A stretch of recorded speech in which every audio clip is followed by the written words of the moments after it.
అందరూ కనిపిస్తుంటారు, ధర్మం దెబ్బతినేస్తుందండి, ధర్మం దెబ్బతినేస్తుంది, ఏదైనా జరగాలి, ఏదైనా జరగాలి అందరూ అంటున్నాం, కానీ ఏది జరగడం లేదే. ఎందువల్ల అంటే పాజిటివ్ ఎనర్జీస్ ఉన్నాయి, కానీ చెల్లా చెదిరైపోయి ఉన్నాయి. ఇప్పుడు ఏం కావాలి? వీటన్నిటిని సమీకరించి బలమిచ్చి నడిపించే సేనాని కావాలి. అది ఇప్పుడు కావాలి. ఆ సేనాని సుబ్రహ్మణ్యుడు. కనుక సుబ్రహ్మణ్యుడిని తలంచుకుంటే సృష్టిలో ఉన్న పాజిటివ్ ఎనర్జీస్ అన్నీ కూడా ఒక చోటకు వస్తాయి, తప్పకుండా జరుగుతుంది.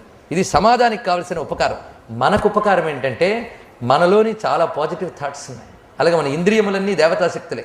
ఈ సుబ్రహ్మణ్యుడు ఏం చేస్తారంటే వీటన్నిటిని సమీకరించి అంతర్ముఖం చేయించి దివ్యత్వ స్థాయిని అందజేస్తాడు మనకి. అది ఇక్కడ జరిగేది. అందుకు జీవుడు తరించాలన్నా, సమాజం బాగుపడాలన్నా సుబ్రహ్మణ్యోపాసన చాలా ప్రధానమని ఋషులు తెలియజేశారు. మొత్తం యజ్ఞతత్వం అంతా సుబ్రహ్మణ్యోపాసనలో నిక్షిప్తమై మనకు కనిపిస్తుంది. అందుకు కొడుకన్న వస్తువు ఎంతటి ప్రియంబో అని చెప్పుకున్నారు. ఇక్కడ కుమారా